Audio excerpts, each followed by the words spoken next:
Happy Saturday, everybody. Welcome to Fourth Watch. It's been a while since we've had one of these.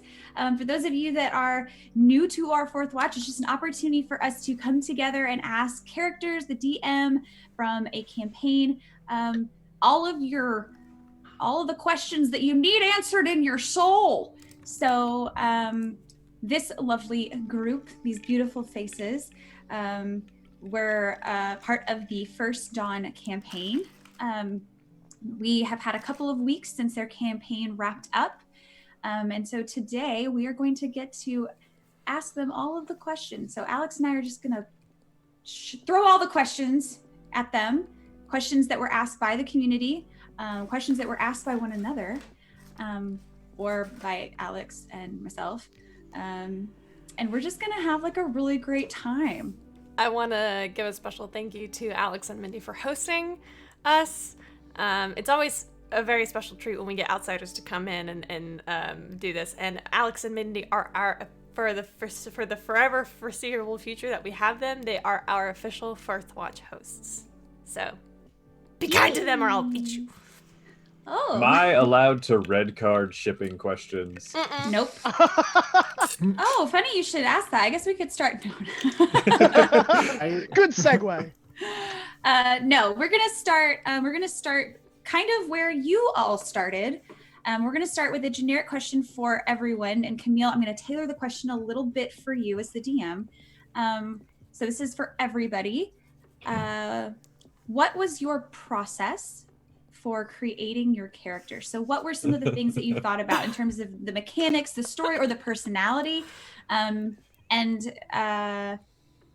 those of you that have not played in a campaign with Camille, she is typically very collaborative and a part of that process. So Camille, if you would like to throw in anything that you kind of contributed, because, oh, this is a cool idea, or, oh, this is a cool idea, and you might have an idea of why it's a cool idea, but you won't know why it's such a cool idea until like the very end of the campaign. What kinds of things? So what went into the process? Can I nominate Goat to go first? Probably. That makes sense. Great. So actually, I was actually in the process of going back through my Discord messages to find it, but the word that I'm searching for is not gonna bring it up quickly.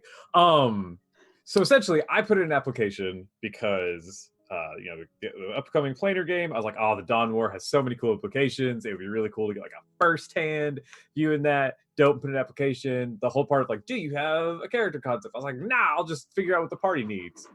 The next thing I hear about it is Camille saying, hey, do you want to be a god in this campaign? And I was like, okay, sure, yeah, like, who do you want me to be? Thinking that she's gonna ask me to be like Paylor or like some like out and about deity. She's like, no, I want you to be He Who Was. And we had briefly discussed He Who Was in like planar history and whatnot. And I was like, oh, okay, that's cool. What do you want that to be? Because here I am thinking that Camille has this whole like concept of who this character is and this background or whatever. She's like, I have no idea at all. And I was like, oh. So then I spent the next like 3 weeks coming up with a name. I named Aravad. Camille named Osiren. But I was saying I was torn between being a bard or a sorcerer, and Camille was like, oh, they're both good options. I was like, you know what? I'm doing both. So that's how the class construction came. Celestial Sorcerer was, I don't think that needs much explaining anymore. Creation Bard was because I was trying to figure out how else to encompass like, what Osiren values. And so Camille was like, well, there's this UA that you can play, which ended up just being a lot of fun. Other than that, the first 2 sessions were real important with me figuring out how I was going to do this. Because, yeah, that was a lot. I knew that the character was going to have very specific feelings about why he was doing what he was doing and whatnot. But other than that, like the character creation process was essentially, hey, Camille, what do you think about this? I think that's cool. Well, are you sure? Because this could really screw things up. Nah, it's great. Go with it.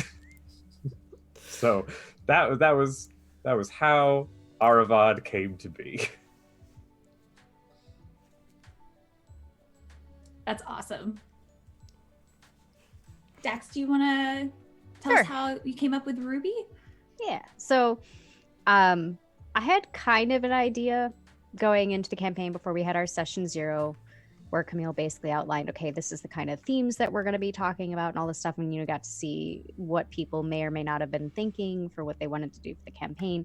So I didn't really cement my ideas for Ruby until after that. But I came to Camille for our one-on-one session. I was like, so I really want to play like a halfling, and I want to play a cleric because I've never played a cleric. And, I think for the most part, I was like, I kind of want to like play somebody who, maybe wants to be famous, but doesn't actually become famous. A lot of that stemmed from Ren's intro for Dev, where they said that they want to be just as famous as any other halfling, but there really hadn't been anything that came up in San Mari as far as famous halflings go. So I'm like, I don't really care if she ever really, like, her name passes down through generations or not, but I kind of want to play that small person making a difference or wanting to make a difference. And because I is small and I do want to make a difference. So it's fitting. I'm trying to remember, and Camille can correct me on this. I think I was the one that said I wanted Ruby to be like a mentor of Amy. I think. You said you wanted Ruby to have a mentor. Yes, and you were the one that offered Amy. Yeah, and I offered Amy. Yeah, and we didn't tell Mindy. Yeah, it was the best. I'm gonna cry over there. So yeah, and I kind of like Goat. I spent the next few weeks and the first couple of sessions really figuring out what I wanted her to do. And honestly, going into the first session, I wasn't entirely sure what her attitude was going to be. And then Graham stooped down to talk to my character, and I was like, all right, that just cements what I'm going to be doing with this halfling for the entire session campaign. So it's really simple process. I didn't really change too much what I wanted. I had an idea and I just evolved as I went. Go. Do you want to? I found the Discord messages. Can I please read them real quick? It's 4 messages. Yeah. Read us the 4 messages, and then Stacy and Greg can rock paper scissors to see who goes next, unless someone volunteers. March 19th, 2020. Literally, the conversation had nothing to do with any of this before this. How would you feel about playing a god in disguise? Oh, that sounds dope as hell. Scrolls down a few.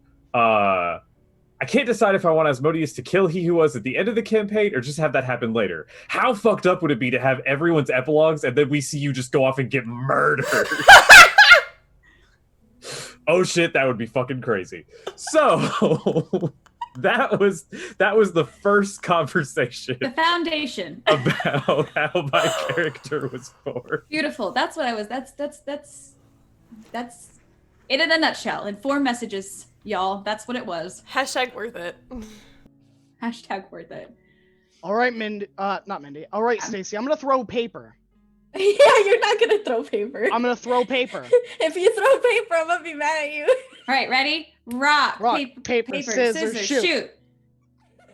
I didn't lie. All right, Graham. Do you? Does that mean? Yeah, I'll go. Okay, go ahead. So feel free to correct me, Camille. But I think my original pitched character was Dwarf Dad. Period. Or something like that.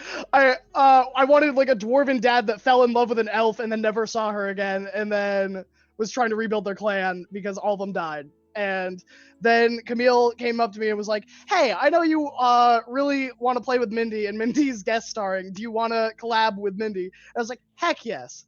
And then she was like, "Have you looked at the Oracle class?" And I was like, "What's an Oracle?"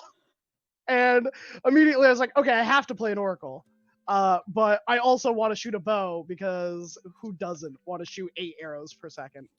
But then the hardest part for me was coming up with an accent. I had like 9 different accents that I wanted to use, and I like re-recorded my introduction like 6 times, and I was just like, Australian, German, English, silly voice, Western, I don't know. I can attest to this progression that happened because I kept getting updates. Yeah, it was like 9 updates every like 15 minutes. Was just like, hey, so I'm gonna nix that. I didn't like it. But I had the description of the character done far before I had the voice, and then I think I had everything figured out except the voice before episode 1, and like probably 2 minutes, not 2 minutes, but like right before I recorded the message and sent it to Camille, I was like, I guess this is what I'm going with. But that was mine. I knew exactly how he met his wife and all of this information, but I knew nothing about what the character was like. Except I was like, they're gonna have to be like borderline illiterate and dumb. Scribble scrabbles. Scribble scrabbles. Oh my god, we got so much mileage out of that. Continue to get mileage. All right, Stacy, how about you? How about Signy? Oh, Jesus. This campaign was kind of like the first one that I've ever played. I had a goblin rogue first, but I never really created a character-ish, I guess. I don't know. I don't know why I'm nervous. So when I created Signy, I was looking really into like Norse mythology and like the Shield Maidens kind of vibe. So when I created her, she already kind of had this like cold aura about her, but then I was all like, I really want relations with somebody. So I was like, hey Alex, how would you like it if I was related to you? And they really liked it. So I went with Amaranth, and I believe her original last name was Wolfdaughter, and it changed to Amaranth when I had asked if that was okay. But yeah, I mean, I was lucky enough to just be wide open with my creativity. Camille's really gracious with that, and she lets you do stuff. I also ran things by her, and she's like, wow, that's cool, you should do that. But yeah, that's pretty much Signy. Not too much backstory with her, but yeah. It's so cool hearing the different approaches and how all these characters, even before we got to see them on screen, kind of evolved and became who we know them to be. Just really interesting. Alex, what's our next question? Our next question is, now that we've spent time talking about where all these characters came from, what other character would you feel most comfortable playing from First On? And Camille, you could pick any character, any PC that you Ruby. would feel most comfortable playing. Ruby? Ruby. Okay, that's solid. I get feeling small.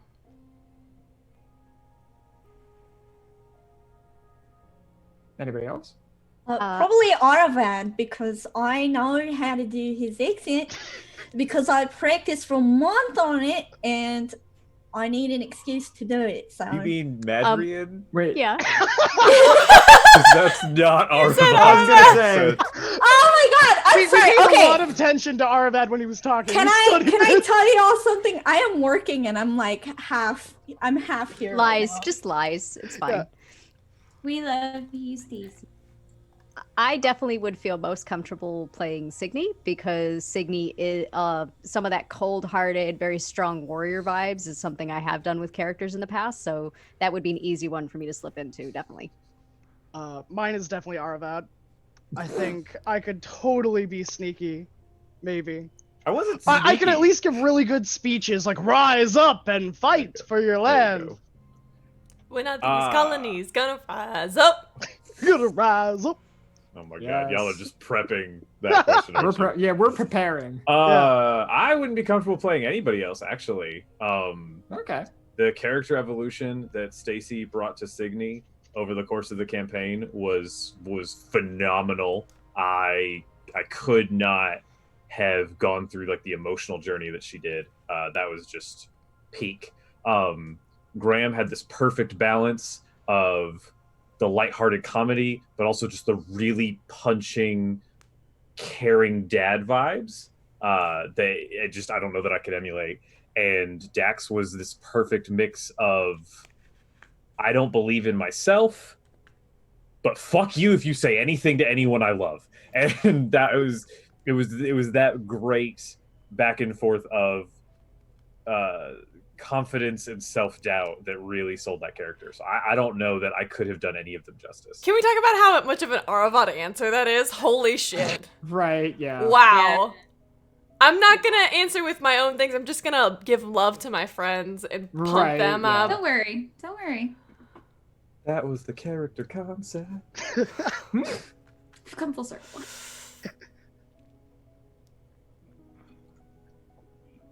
So I'm going to take a step back from the characters, and I'm going to Camille. I'm going to ask you a couple questions because this game, is not the only game that you run on this channel. Is it there are not? What? What? But there are two aspects about this game that were very special, and one was the fact that it happened in the past, and one was the fact that it was very set in stone how many sessions you had allotted to play it, because it is a mini campaign. So this is like a twofold question, because it's the overarching thing is so like, how does the fact that this game takes place in the past with two campaigns that are currently already happening, like how did that affect some of your plans for the game?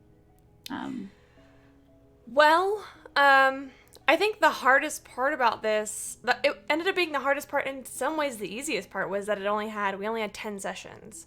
And if y'all know anything about me, it's like, you know that I want to give a character justice.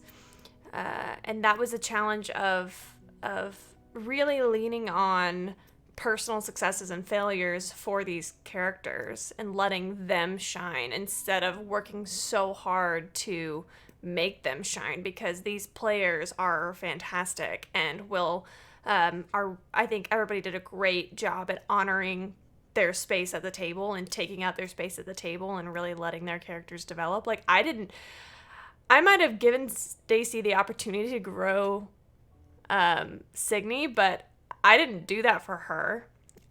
she took up that space at the table and did that. And so I think this campaign taught me another lesson in trusting my players to take up space, so that we could tell this story, and basically cluing them in on what was going to happen and when.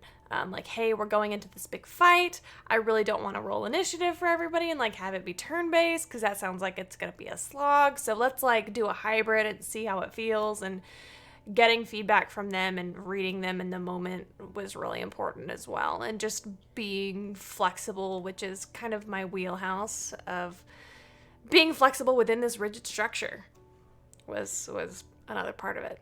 So it's interesting that you mentioned the combat, because we've all been in sessions or campaigns where combat can feel very time consuming, and it often is, just because of like the mechanics of it. So how did you manage the pacing? Because as a viewer, it never felt like things were being rushed or things were like dragging. And as somebody who is very open as a player in another campaign for you, which doesn't have the same kind of limitations with time, how did you manage that? How did you manage to make it fit, but also not make it feel like you were making it fit? I think just twofold. Thinking about what would be really fucking cool, and also reading my players. If they're really into something, if you're paying attention to your players, you can tell when they're having a good time and when they're not. And so I really wanted to lean into, Graham really wants to not kill stuff. I know Graham is my combat person in this campaign. So I wanted to do Graham justice.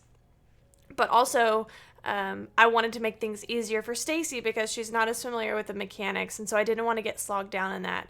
I wanted to find a way that they could, and I know Goat really likes combat, and Dax, I think you're kind of like, yeah.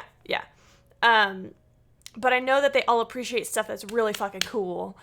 So I just tried to say, like, how can we make this fun and cool and daring and bold and scary, terrifying, high stakes? Like, what can I do to accomplish that? And I just really kind of sat in that space and tried to make it as evocative as I could.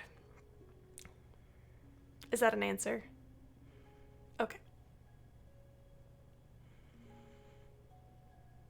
I have a question for all of our player characters.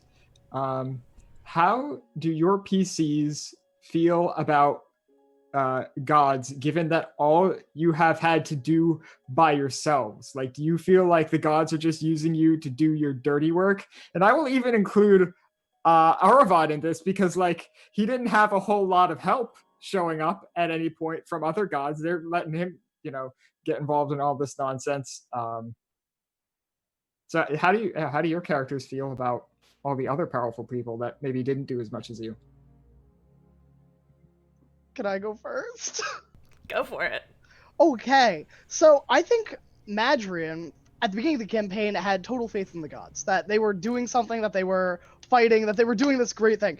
And at the end of the campaign, I think Madrian reached this point where, I don't want to say he didn't respect the gods. I think he had so much respect for Aravad, who was there through all of it. But I think he felt used. He felt like the gods have all this power and all of this responsibility, yet they absolutely did very little. Or like, he saved Tiamat. Tiamat's just like, thanks, we lost Saren Ray, I'm out. Or like things like that. And he was just like, but I think it was more that Madrian acknowledges he's not the smartest person in the book, and that there are wars on multiple fronts of the planes, of different parts of the world that he was not privy to. He was only privy to small amounts of the fight. So I think at the end of the day, he was like 60-40 in favor of gods.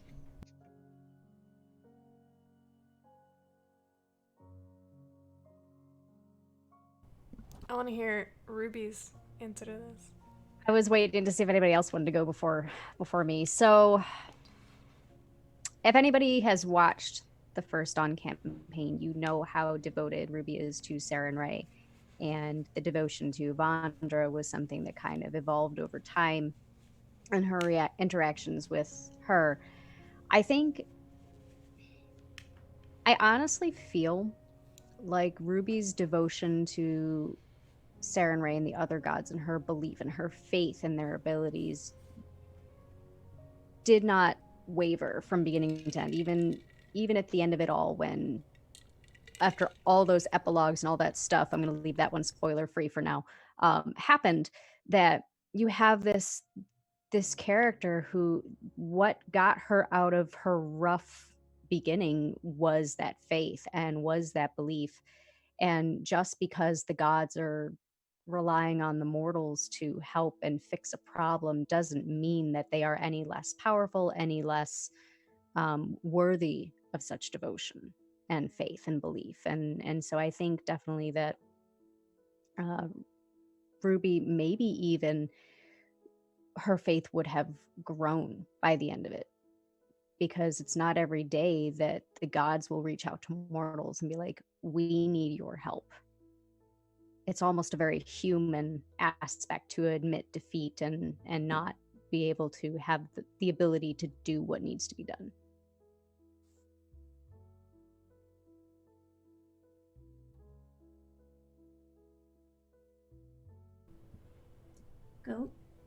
Go. Fuck the gods. No, okay, so before the war, Osiren, it's not that he didn't believe that the other gods could do something more, or that they didn't, or that they wanted to, but that they didn't give it the proper gravity that it needed. The loss of the material plane would have been a much bigger deal than they were making it out to be. And they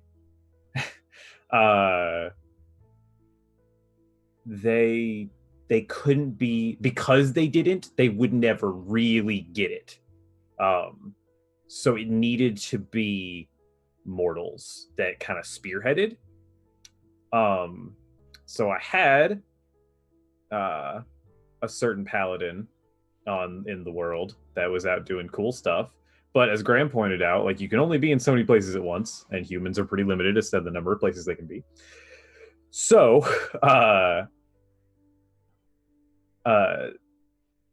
Osiren decided to take on this form to try to inspire humanity, and mortals in general. That took on a couple different views. Maybe we'll get into later. But through the campaign and in the end, Arvod's opinion of the gods kind of didn't change, or Osiren's, because they did exactly what he thought they were going to do. They just kind of stayed out of it, only came in when they really had to. They only vaguely supported each other. It was really more about, I need to protect my followers kind of thing. So it didn't really change. Osiren never, like, Osiren's considered a good deity, a patron deity, and gets along with pretty much everyone, but he's not in like a solid pantheon with anybody except for like Sarenrae and, well, in the campaign of Andra. So it was kind of like, yeah, they are exactly like they are. Mortals are always going to be better than us because they will give a shit just cuz. So it's kind of where our Siren VOD was at.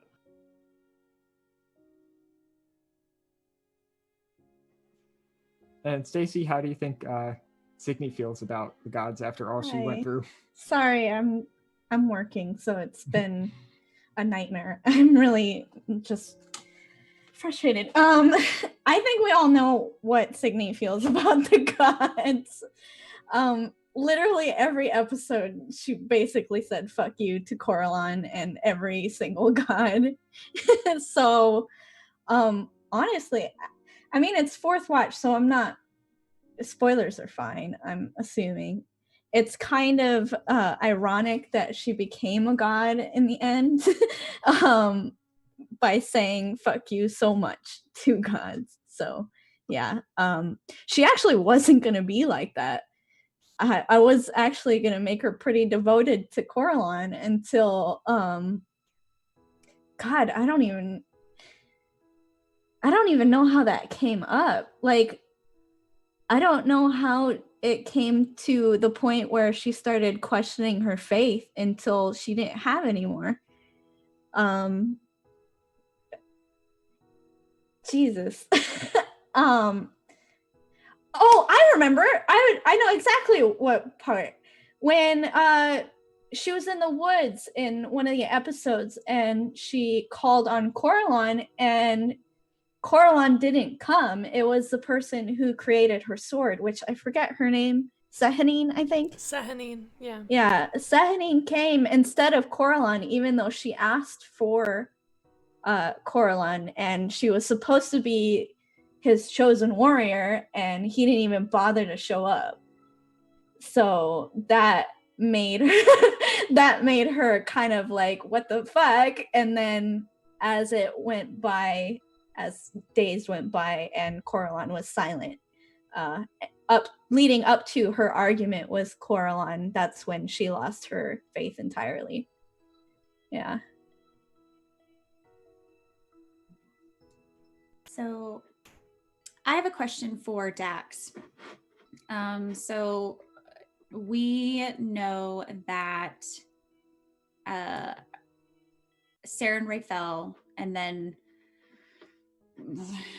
I don't know how long it was before. I'm assuming it was after Ruby's life kind of came to an end when more things with Saren Ray happened. But we know at some point Saren Ray was returned to power, which means at some point Ruby's soul was reunited.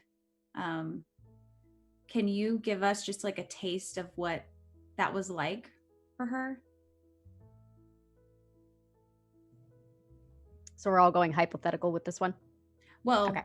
Yeah, because we didn't get to see they were reunited, but so what, we didn't get to see that. So can you give us like a taste of what that would have been or was like for Ruby, who was, as you said, devoted and had her faith to the end? So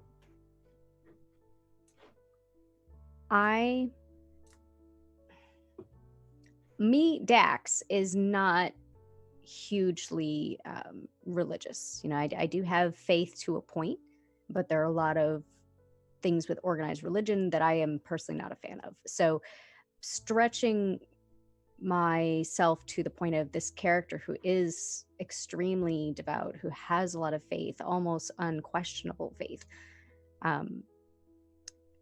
I would imagine that,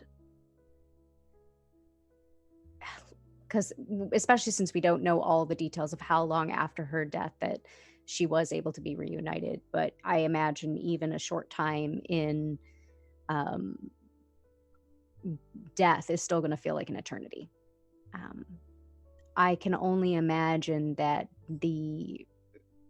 that reuniting with Saren Ray for Ruby would have been like coming home. That this one person who has forever been by your side and who always believed in you when nobody else did, the one person you had in your life when your mentor and your best friend is gone from the plane of existence, the one person that gave you a purpose when you felt like you were not worthy of still being on this plane. I can only imagine the sure and entire elation that she would have felt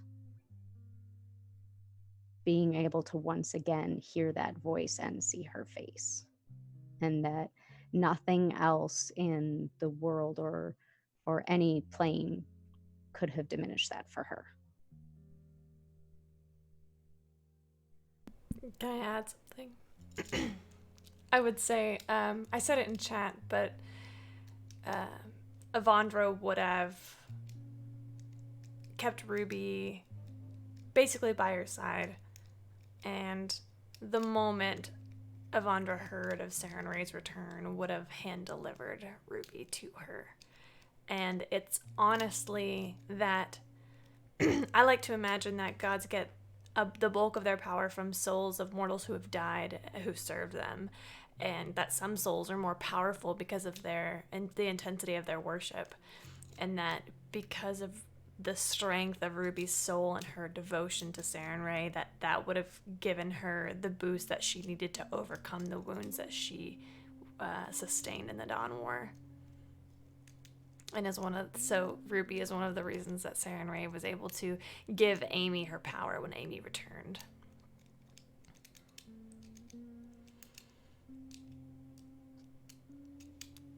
Well, I do think we can put away the onions because I have to ask, Goat, how do you think that Aravad feels about being the Senmaria equivalent of People Magazine's hottest man alive? I mean, not anymore because he's dead now, but, you know, when he was alive. I mean, I didn't want to lean too heavily into certain bard stereotypes, but nah, Aravad is all about it. I had to know. Yeah, no, Whose question was that? Mine? no, Aravad. I had to know. Aravad, more way backstory stuff about a siren. Aravad was like the biggest thing that he came to cherish about mortals is that they, in conjunction with Saren Ray, like showed him what relationship could be, and showed him like what this greater essence of community brings, and what all of these like cool facets of, you know, love and, you know, both platonic and romantic, and what all these different things could bring to your existence, even though you're an immortal being. So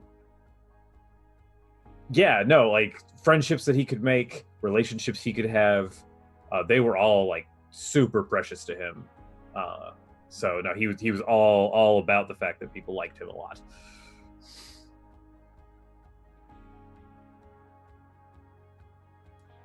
So let's turn the spotlight to Graham. All right, I'm ready to hurt. Ooh.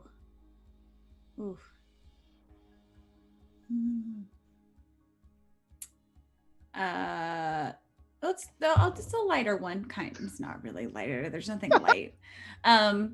So was Madrian upset with himself for not saving Lacal? And we know there was some consideration. There was some like, should I not? But was there any regret, and how long did that regret last? Did it stick with him? Did it always stay with him? Did he always feel like he made the right call? Then I have a follow-up for everybody else. Okay. All right.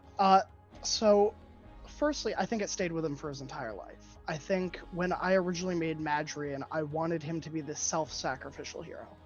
That while his ultimate goal wasn't to die in this war, he, after being abandoned by his parents at a young age, never wanted to be abandoned by anyone again. So I think he always had this concept of, if I have to sacrifice myself to save someone, I will do that. And the only things that ever trumped that nature was his wife or family. And I think not saving Lacal was probably one of two hardest choices in his life that he had to make, was this impossible option of, do I betray the promises I've made to the people who are the only people I hold dearest in this world to save a stranger? Or do I walk away and leave this entity that is worth so much good and hope to hundreds and hundreds of people to die? And I think that if he hadn't sacrificed, or if he had sacrificed himself to Lakal, he wouldn't have had the growth to be able to let go at the end of the campaign.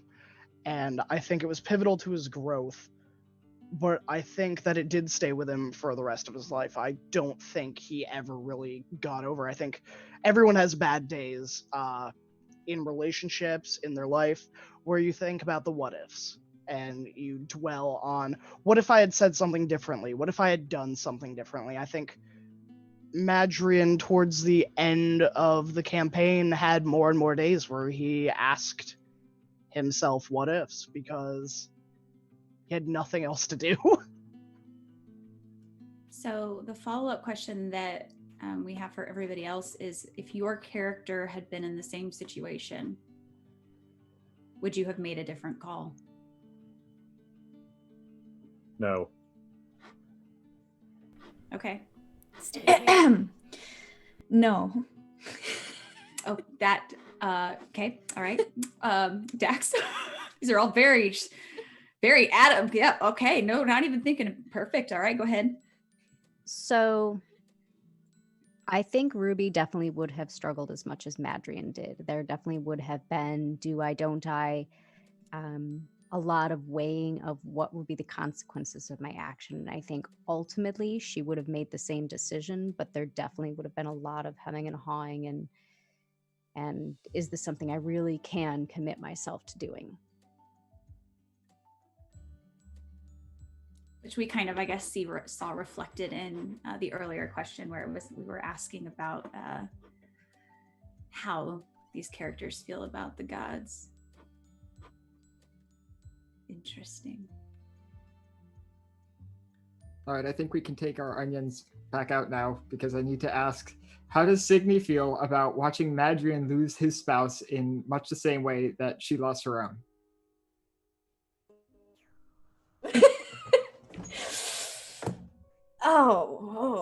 Yeah, because Akalia died for a god-ish. Well, she died for a door, so it's not the same. I'm just kidding. I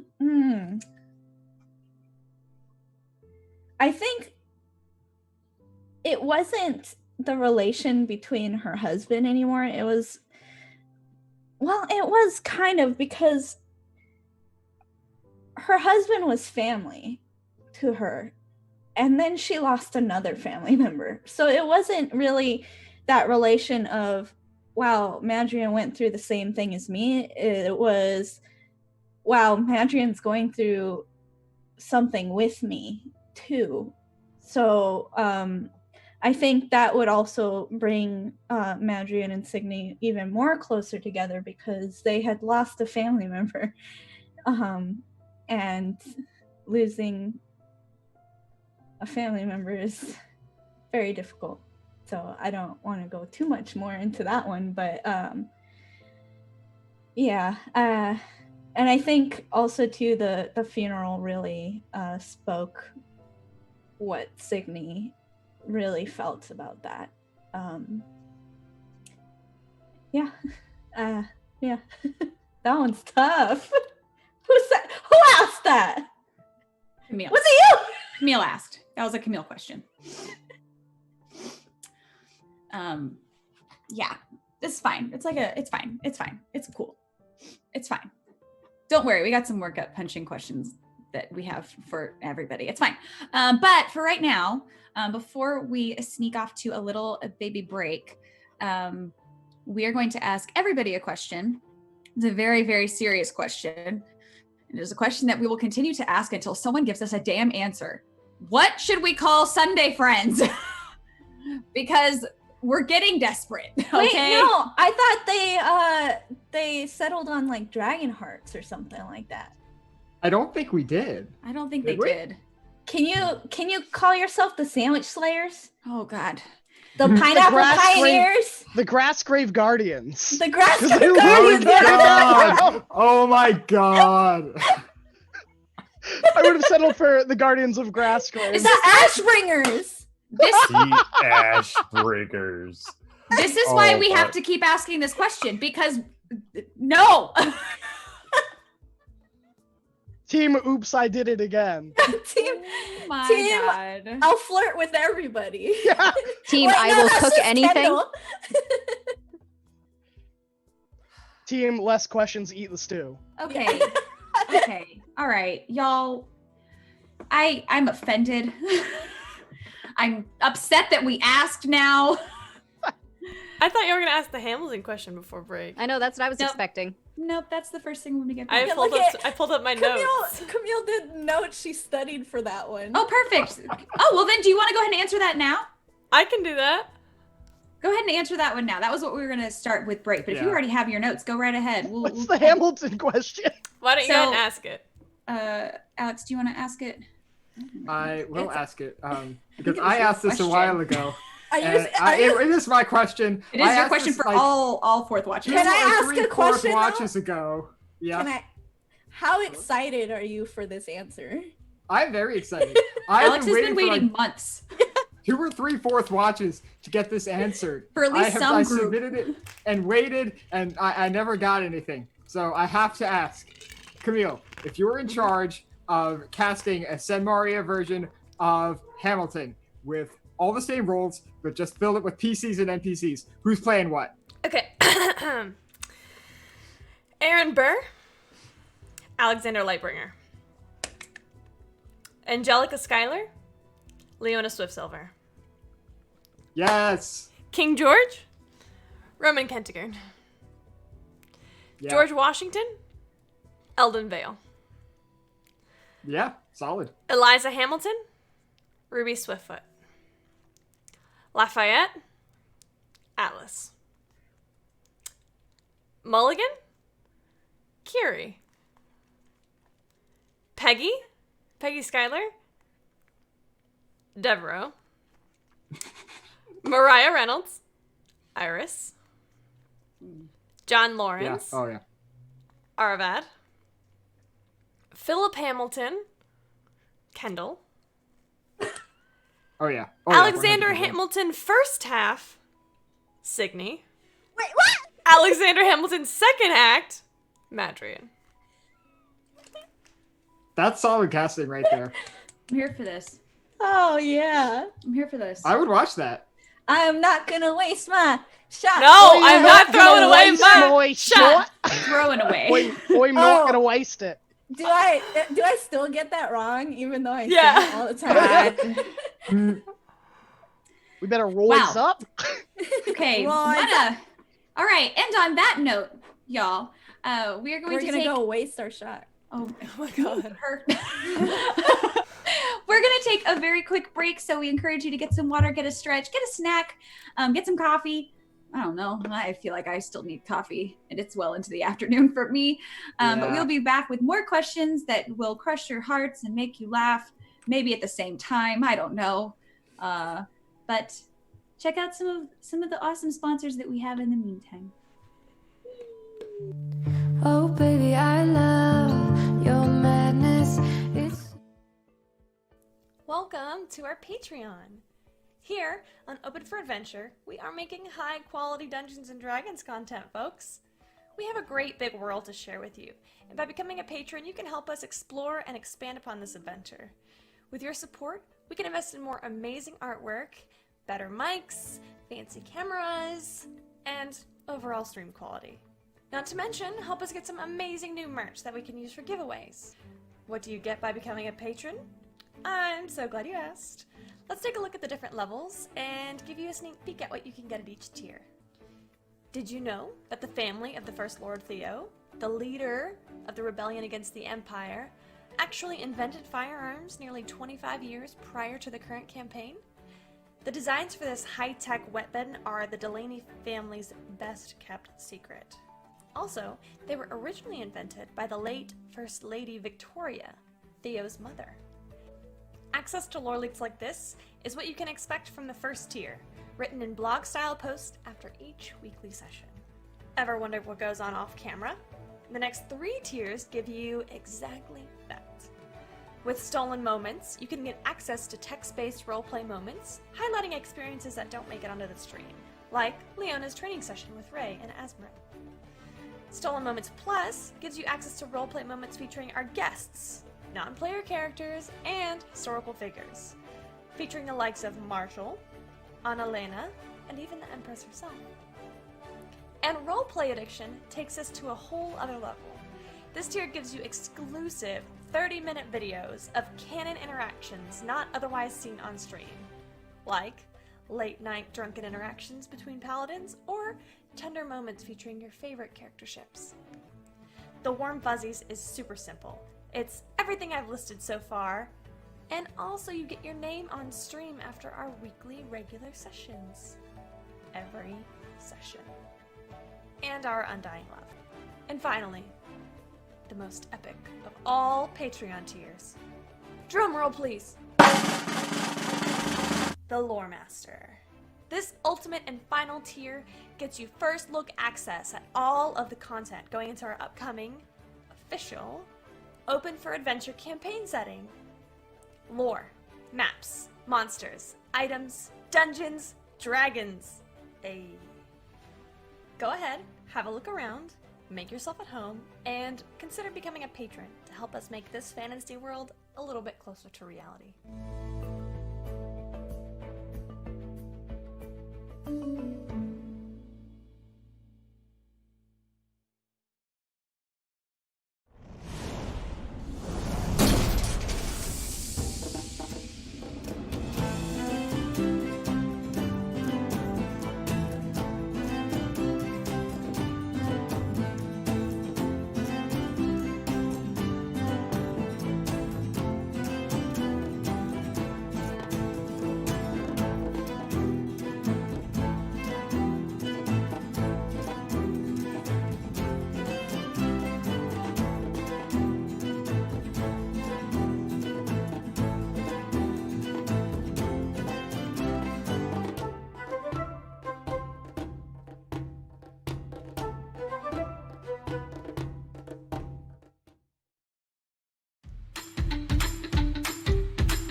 Oh, hi!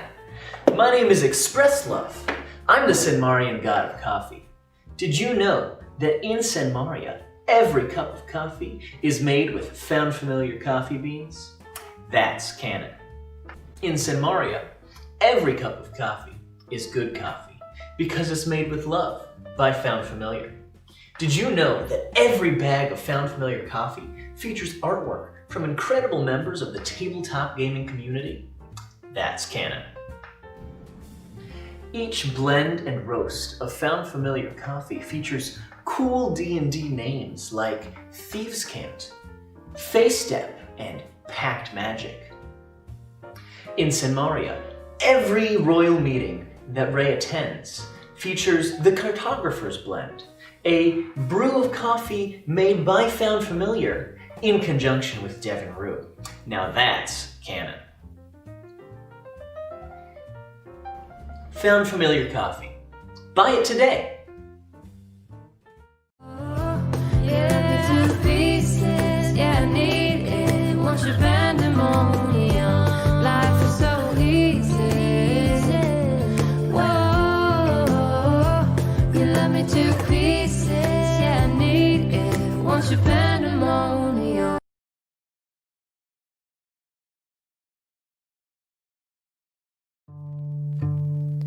Oh, baby, I love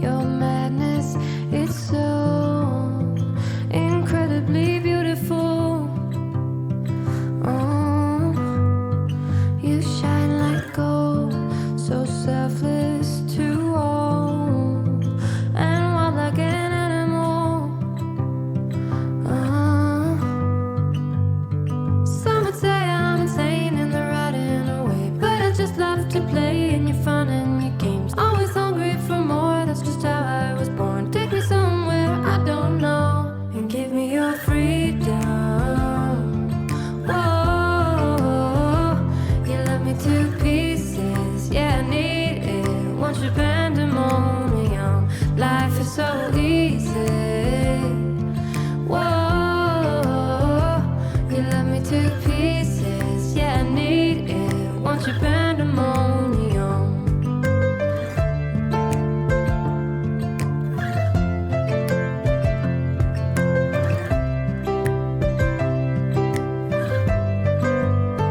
The limit of love is endless. I know. Just do what you want with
you say the price of corruption's not a price that you're willing to pay.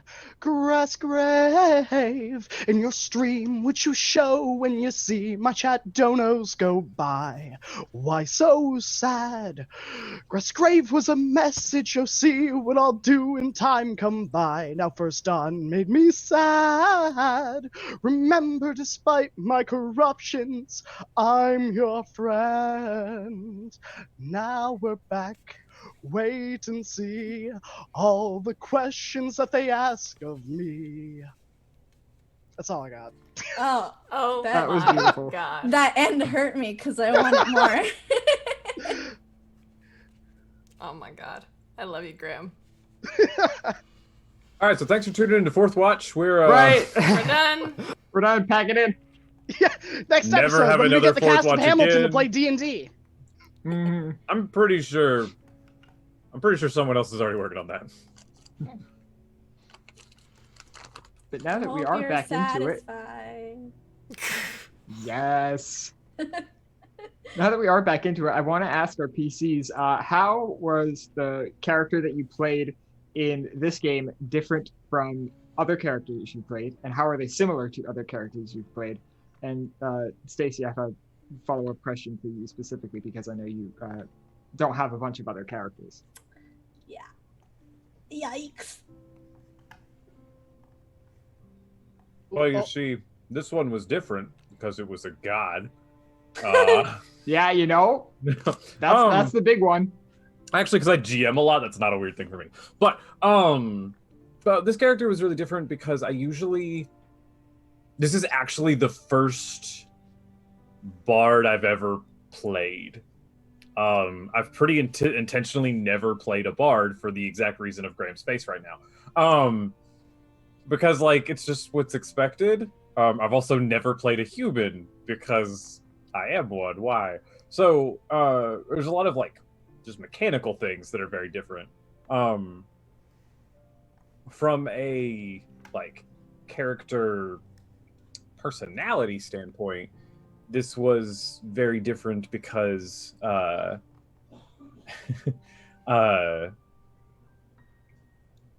the extent to which Aravad was willing to go to not take credit. Like I've played humble characters before, but this was like annoyingly humble. That was different. It's similar because pretty much everything I ever play, NPC, PC, whatever, to some degree has an aspect of my personality. Just that's what I'm most comfortable with. Or it's like an aspect of me from a certain age. So like there's a certain familiarity of that in how Aravad carries himself that I'm not going to get into because then y'all will be upset with me. So yeah. I have a question. Are you just really that good at speeches and things? Did you like type them out first, or are No. you just really that good? In a previous life, I actually was pretty far into schooling to become a pastor. I've taken a lot of speech courses. I've taken a lot of preaching courses. I've taken a lot of motivational speaking courses. I've also just tend to find myself in those places where I go. So it's just something I'm very practiced at. So thank you for the compliment. Yeah, well, whatever. But it's 20 years essentially of me just talking. Alex, can you repeat the question? I forgot. I was too enthralled by Goat's answer. I forgot. That's was how you're another similar Oscar. to Madry. The question was, how is your First Dawn PC different from other characters you've played before, and how are they similar to other characters you've played before? I like to think Madrian was very different from most of the characters I typically play. The similarities were that I wanted Madrian to be very lighthearted at his core, be better, far different from me, be better in being kind, being generous, being these positive traits that most of my characters are not positive characters. They are self-absorbed, or in some manner they are far about themselves and the people they care about rather than about a party or any beholden organization or the betterment of mankind, whatever.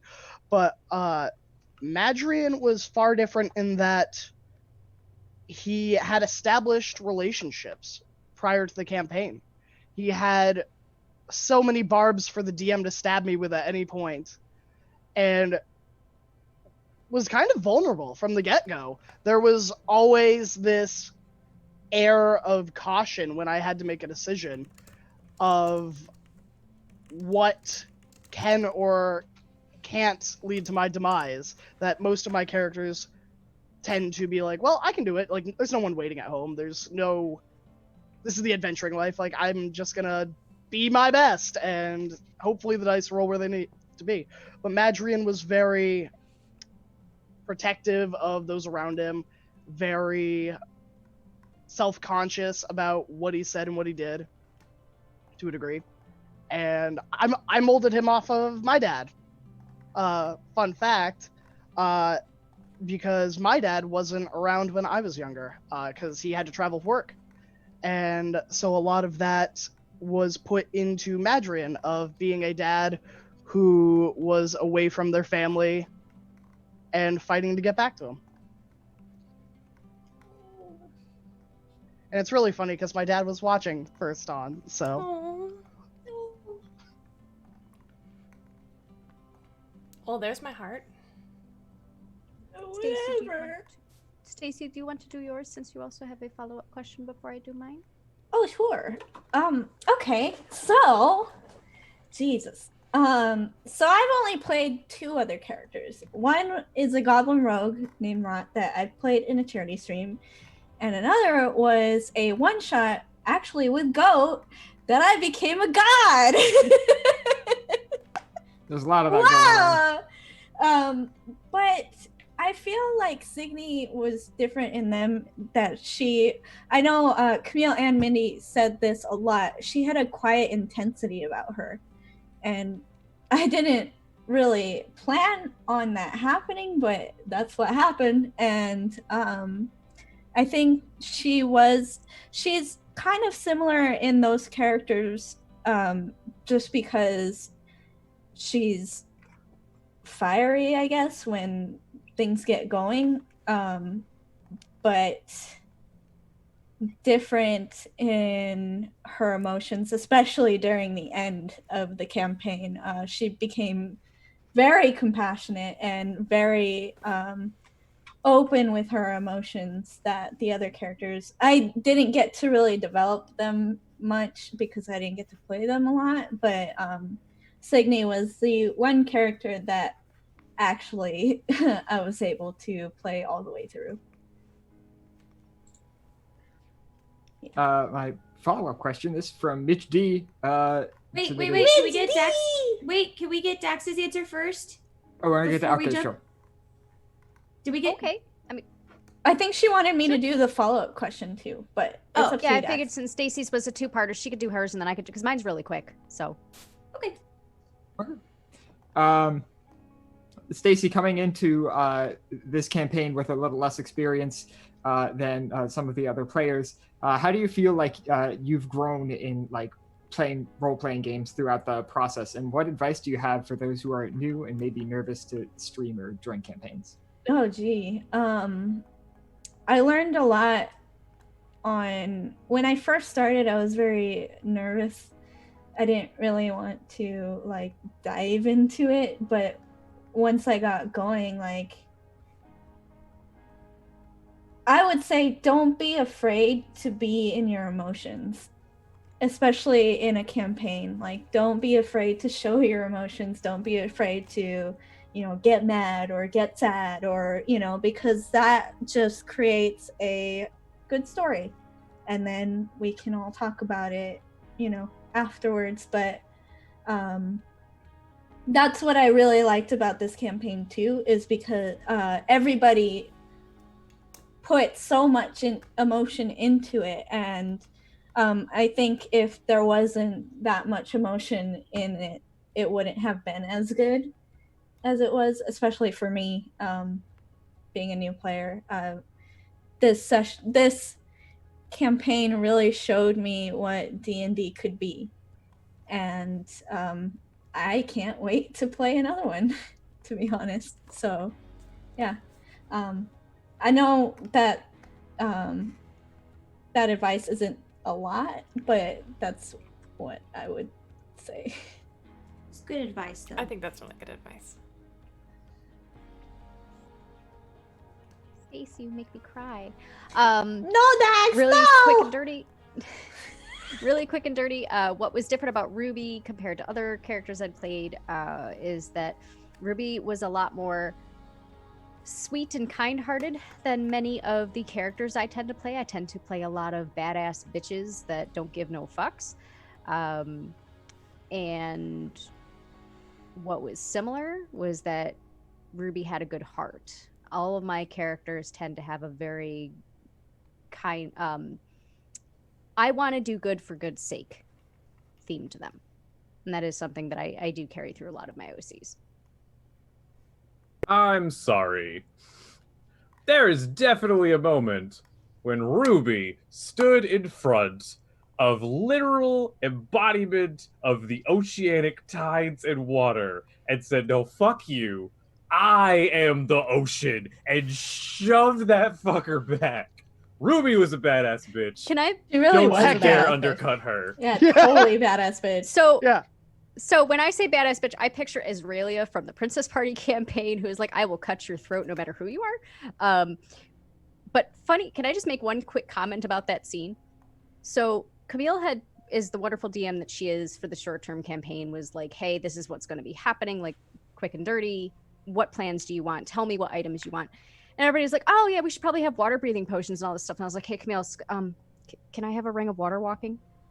And she goes, yeah, why not? So when I had Ruby step out into the water, everybody's face on the Zoom call was absolutely perfect. Like, hey, wait a minute, I didn't expect that. It was like the epitome of the campaign for me. Can you imagine all of us just like, and then Ruby's just like, what the fuck?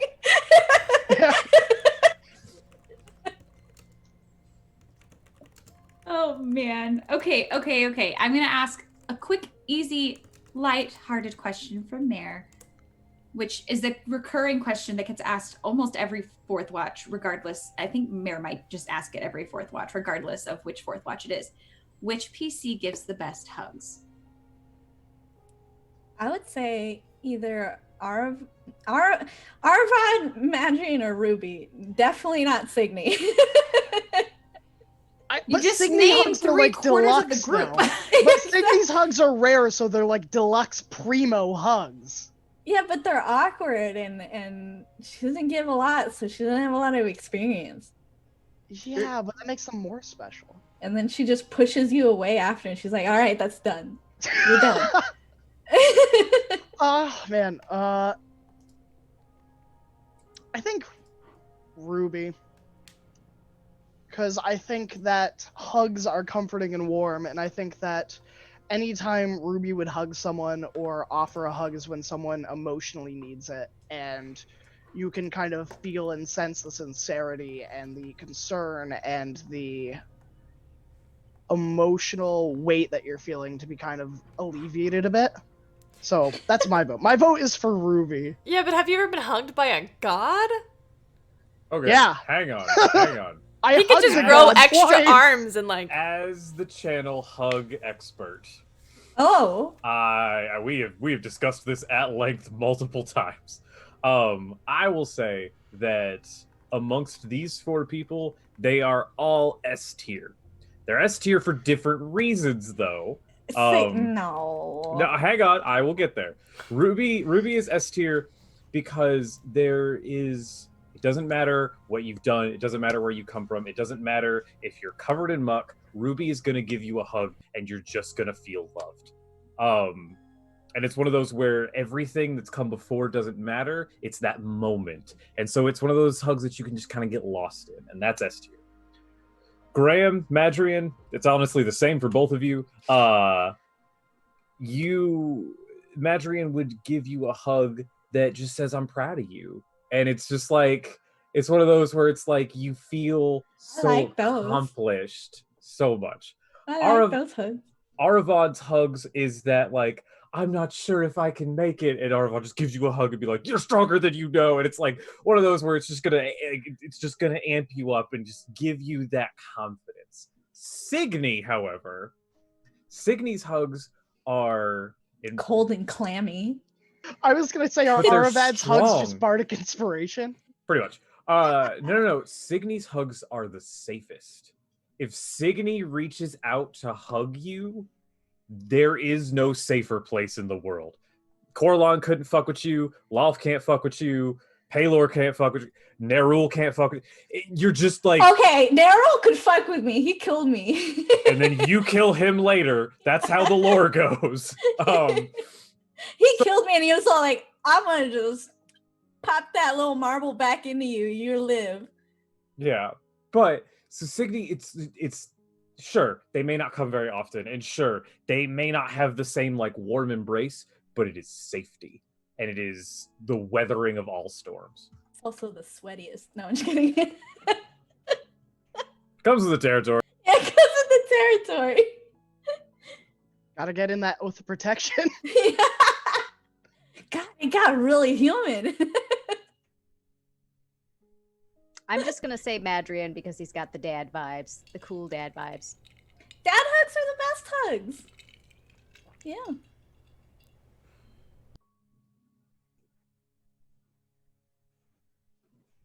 Camille? Wait, Camille, did you answer? Camille, Oh. who would you want a hug from? If I could only Sydney, pick one? Madrian, Ruby, or Aravon if you had to choose. Fuck. And before you say Signy, Aravon. fuck. I know, Camille. Fuck. I liken it to maybe getting a hug from Liam O'Brien. Y'all, I haven't brought that up in like a long time, okay? I'm so proud of you. You got a hug from Leonor. I honestly Yeah. thought maybe you forgot. Honestly, that's a really dope compliment, so I'm down for it. He smells so good. Okay. He all did right. not let Alex, go can we first. get the next question, please? We can't get the next question.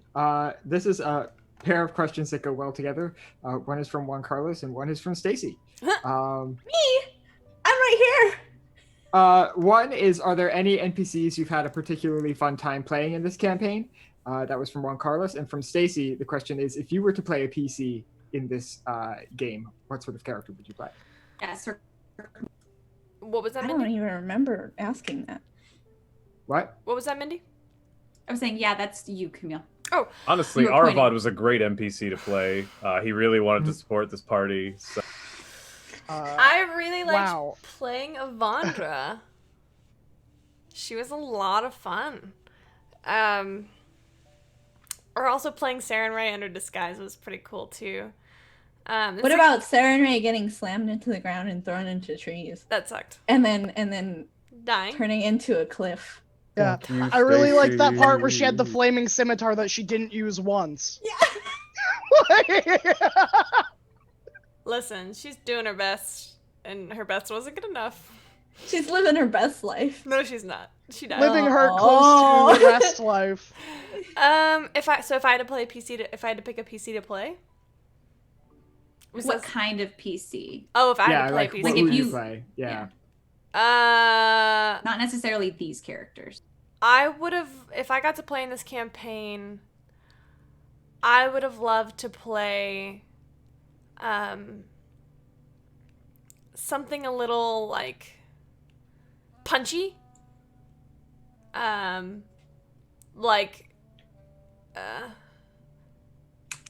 guess something, I don't want to be too similar to, it's so hard because the players covered such ground with their characters. I always go to cleric, so I'm like, oh no, I can't play cleric. I feel like a warlock would have been pretty cool. Like the first warlock. Yeah. Wouldn't that be Nerul though? That would mean Nerul that- wasn't a warlock. This Oh. angel Daryl was the Asmodeus first offered me a bitch. pack. Think I should take it?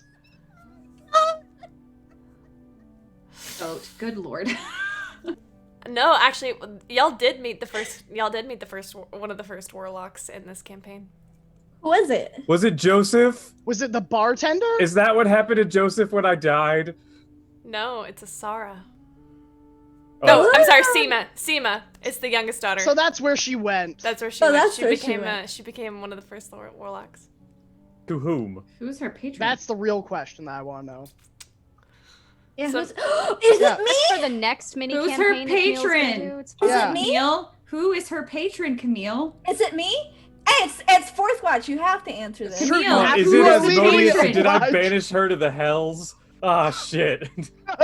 Madrian, I'm real sorry, bud. Is it I me? mean, she can her way out Who of is it. it, Camille? Yeah, sure you want to know? Yes. No, I actually Meryl. don't. Close your ears, goat. It's Neryl. It's Goat. Oh, it's Goat IRL. Asmodeus. It's who? I figured. Asmodeus. Why though? Why would she do that? Because she was the worst of the 3 kids. That's why. Tried to get rid of her. She kept showing back. Oh oh, oh. Y'all are Trying fucked to up. your old man. That's what happens. Yeah. There you that's go, what there's a your real lore father drop. is, a devil daddy. That's Okay. really interesting for a lot of reasons. Yep. There's your lore drop. I can't believe you've done this. Can't believe you've done this. I cannot believe. Wow. Okay, so. Wow. Okay. My face hurts from let's smiling. have a lighter question. That is a question. So I love that we just had this moment where we forced this person to answer because that's why we're here for Fourth Watch. But I have a question for Ruby. I don't know why I said Ruby. Dax / Goat. Wait. So we know there was a lot of Goat. You can't disappear. It messes up the overlay. Goat! Rude. He knows that. That's the Who worst has part. to sign off? Goat! I will murder you. Are we in the same? We're in the same order though, right? No, you're We're not. good. He's Oh. Dax now, so I expect Oh, him Dax to answer just- Oh, all he Dax switched them. questions. Oh, perfect. You guys can answer as yourself. Yeah, you just traded. Perfect. I'm going to plead the fifth. Aravad does not talk about himself. Okay. All right, great. So the Aravad question is, barely knew him. we know there were a lot of people. Camille, I say that it was basically everybody, but Camille was just very emphatic about it in moments with Aravad and Ruby. So there was a lot of shipping happening, a lot of rumors. Oh God, yep. Now Stacy's okay. So let it like this is the tell all. Like you're sitting down with like the tabloids, News, whatever. What is the nature of their relationship? Is it really just that they are very good friends? Is it where do they fall? Well, Where do they fall? so Osiren fell on a cliff in the Shadowfell. Oh my fucking god. How does he feel about Ruby? Well, he doesn't feel much. He's dead. So. Oh my god, stop it! When he was So alive, we spent 5 what hours was- planning out this question. You might as well just give them the goods, okay? Please and thank you. So. Oh, I had a song for this. Oh dear God.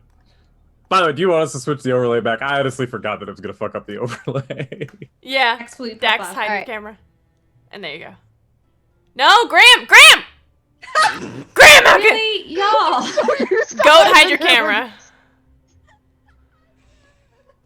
Graham, show your Done. camera. Goat, show your camera and Dax. Graham, I Now's should now's murder your you. chance. Yeah. This is what Yeah. happens before sessions. Yeah, Just pretty much. so you all know. This is a sneak peek. into- We didn't have a technical difficulty Okay, to start the stream. We had to Answer have a the voice. damn question!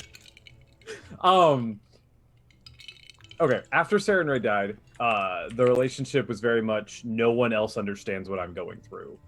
I need a support. I need someone, and you are literally the only person in the universe that gets it. So I want to spend time with you. Fuck you, Camille. From there, it developed. They were only able to spend like 1 day a year together, and it was only 3 times total. Because I've been to Madryn once, and it was like 4 years that I had from the gate to dead. So 3 times, 24 hours. I don't know how quickly y'all move. But Aravat and Ruby were definitely a thing.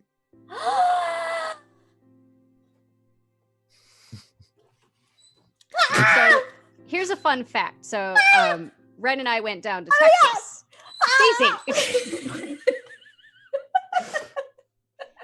Ren and I went down to Texas to do some job hunting and stuff like that, and got a chance to meet Camille and Stacy and Juan Carlos and a couple of them.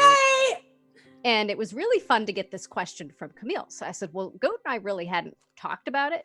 So Goat and I spent like 5 hours messaging back and forth, like trying to work out these details. And that was actually really fun. I'm not gonna lie. The entire time Camille was shooting me messages. Just tell me, come on. Like I'm trying to find. Actually, you know what? There's a specific word I can search for. You're welcome, Camille. That was my question. There's a specific word I can search for because, and I'm putting you on blast, Camille. Do it.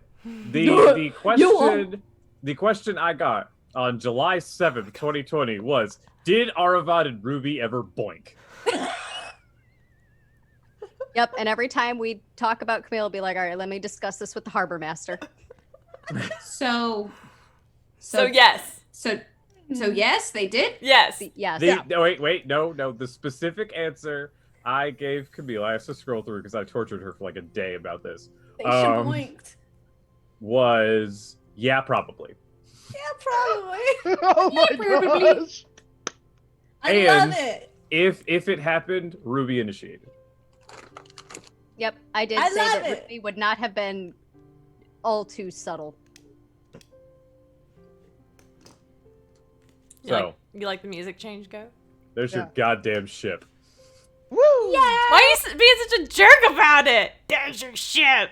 Hoist the sail. Yeah. I sail away. Come sail away. Come sail away with me. Or would it be sail away with Aravat and Ruby? Ruby. And Avandra. And Saren Ray. And maybe Coralon. Maybe not Coralon. 1/3 of them are dead. All of them are dead? No, except for Avandra? 1/3 of them. Well, anyway. Avandra and Coralon aren't dead. Ooh. I mean... What, Stacy? I have a question. For Dax. Well, and also Camille.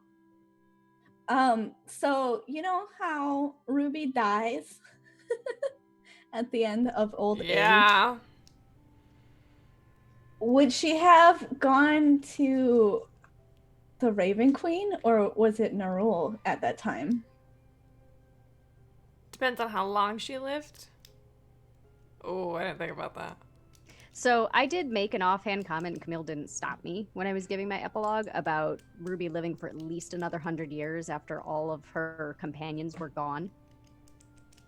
So beyond that, I can't answer. I will say that if she went to Nerul, Nerul would have still had to get her to Avandra. Like, that would have been Nerul's duty. So. But what if... So, are you saying that she was with Nerul, or did she... I don't know. I haven't figured out that timeline yet of how long the Raven Queen was down there just going insane without Just her like- memories. Just chilling. Doing Raven Queen stuff. Yeah. Yep. I didn't think about that. Oops.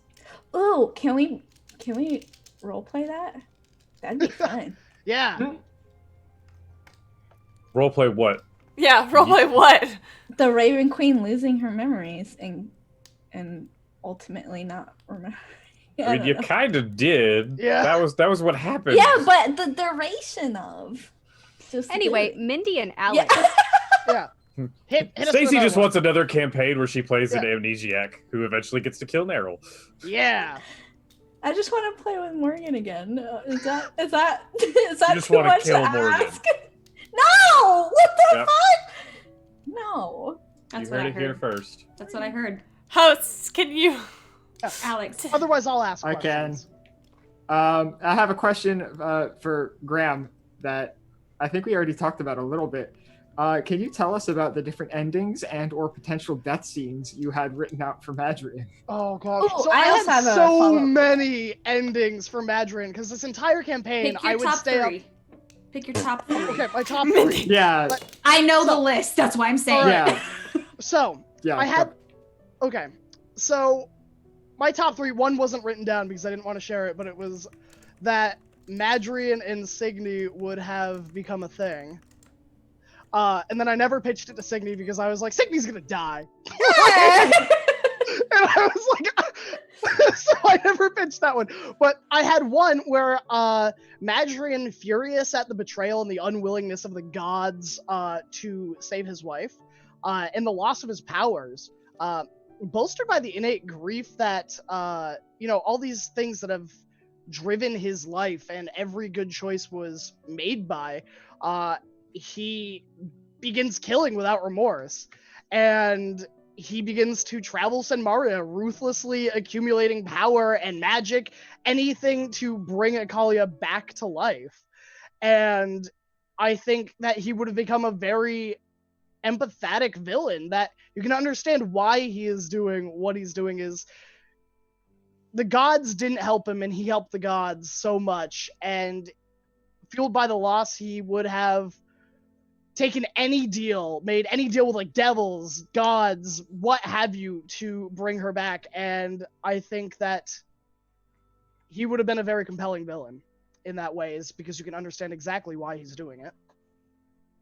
That was my top two. And then I had, let's see, my ideal ending was that Akalia doesn't die, Madrian doesn't die, and they go home, and the epilogue was just them having their children over for dinner with like an extended family reunion and just eating omelets. And just being like a regular day. That was the ideal ending, but it wasn't gonna happen. It wasn't.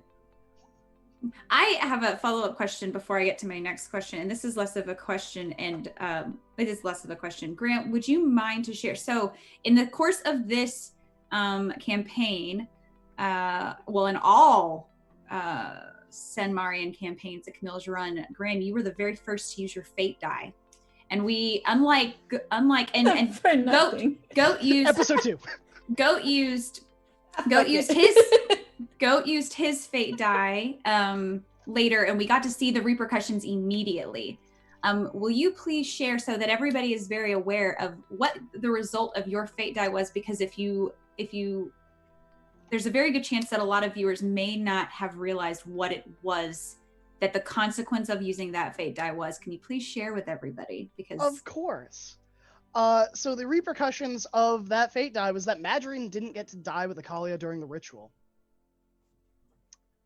Because Madrian was a self-sacrificing hero, and I think never would have let Akalia go to that ritual alone, and so it was his ideal death kind of distorted, and he had to live with everything he's done and everything he's sacrificed.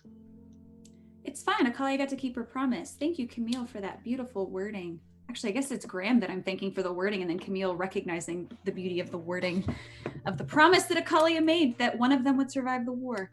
Whoops. I have a question for Stacy. We're just gonna sit in Heavy Land for a few seconds because y'all be wiling out over here. What do you think Signy regretted more? Oh boy. Not healing the rift between Coralon and Lolth, or not getting to meet her grandchildren? Oh, well, she doesn't remember, so does that make that void? If she remembered, if she had memory of who Signy was and the life that she lived and her family, which would she regret more?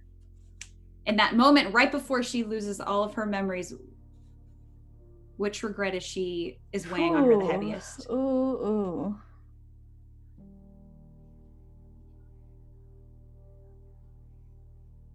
honestly probably not seeing her family one last time. Yeah, and then because the ritual went so sour, I mean, she would definitely regret both, but I think because she didn't succeed, that makes it so that she can't see, not even remember that she has a child and they're going to have grandchildren. Like, if she succeeded, she would have remembered that, and she could have possibly been there. So I think that not succeeding was a regret, and even trying it in the first place was a regret. So then the follow-up question I have is, we didn't get to see Signy as a grandmother. What kind of grandmother would she have been? Oh, one that would spoil her kids to shit. Like, just like how she gave the dagger without telling Madrian, she'd probably get little gifts and things for her grandchildren without the parents knowing, and just being one of those grandmas that is like, have you eaten? You look hungry. You're gonna eat. Just shoves a spoon of soup in their mouth. Yeah, I think after the war, she definitely, and she gave her shield and her sword away. That was her just retiring from that. And if she didn't do that ritual, she could be just a carefree, normal Eladrin. Yeah, but then she wouldn't be like the god of death. It's fine. Yeah. You still got to talk to me there. Yeah, we got to have a conversation. Yeah, we have a conversation. I have a question for the group. This one is from Taldoz. You're in charge of casting a live-action movie for First Dawn. Who do you cast for your PC? And Camille, do you have any casting ideas for significant NPCs? Hugh Jackman. Wait, IRL? You got the voice. You got the accent. IRL casting for Signy? Yeah. Mm-hmm.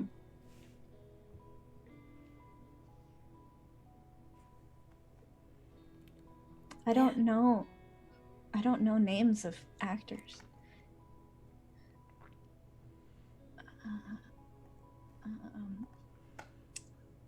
I don't know names of actors. Girl, this is hard. So I will say this, and I'm going to qualify my answer. I know quite a few famous dwarves who unfortunately do not get a lot of credit for the movies that they star in, usually because they're in costume and such. The downside is I don't know a lot of famous female dwarves.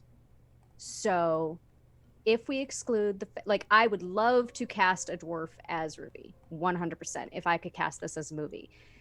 Since I don't know anyone off the top of my head that would actually fit that role, I will say probably, what's her name? Not Rachel McAdams, the one who played Ella in Enchanted, and the Superman movies as I know, I see her face. Lois Lane. I see her face. Amy Adams. Amy Adams, yeah. I have my casting. Are you all ready? Yeah, who is it? Signy, played by Dwayne The Rock Johnson. Yes! It is the best combo. Yes.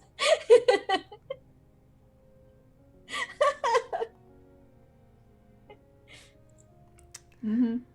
There's mine. Goat?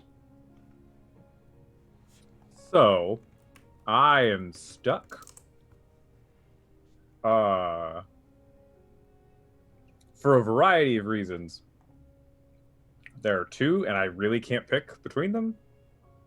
I think that, based on just a lot of their other work, Pedro Pascal or Idris Elba would make a really cool Autobot of Idris Sirens. Elba.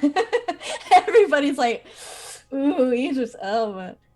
So, I can't pick between the two. I like Maggie Smith for Lacal.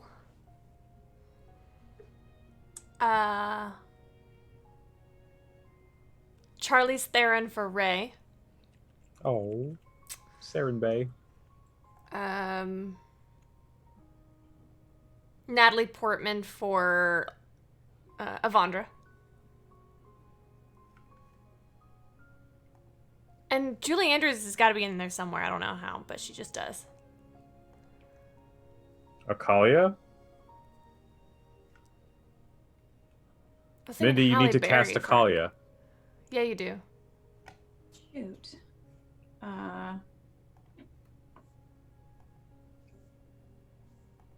Anne Hathaway? Mm,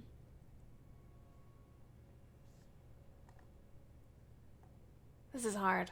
I wish we could have been able to prepare for this question. I know. You mean you guys didn't? I sure did. Who played... Oh, no, I mean- Amy Adams has already been said. Dang it. yeah.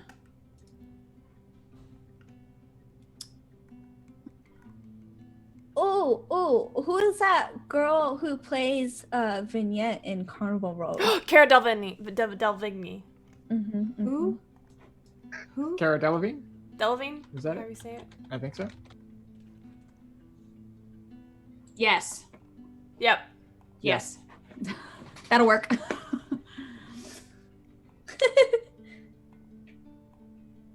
Natalie Portman was another one that popped into my head, though. What about Julie Andrews as like Melora or something? I don't know how like some of the gods. Yeah. Way to compare Yeah. those. I think my casting's perfect. I think it's pretty great, too. I also want Um, Tessa Thompson in there because she's fucking gorgeous. Oh yeah. So let's regroup. So let's do an all around question. We're quickly running out of time. So let's talk about a favorite character / role play moment that you had with another PC, or I don't necessarily know if it needs to be with another PC. Just your favorite moment. It could be a conversation with a PC. It could be a conversation with an NPC. It could be just a moment that you felt captured your character, either their growth or their personality, or you just really enjoyed playing.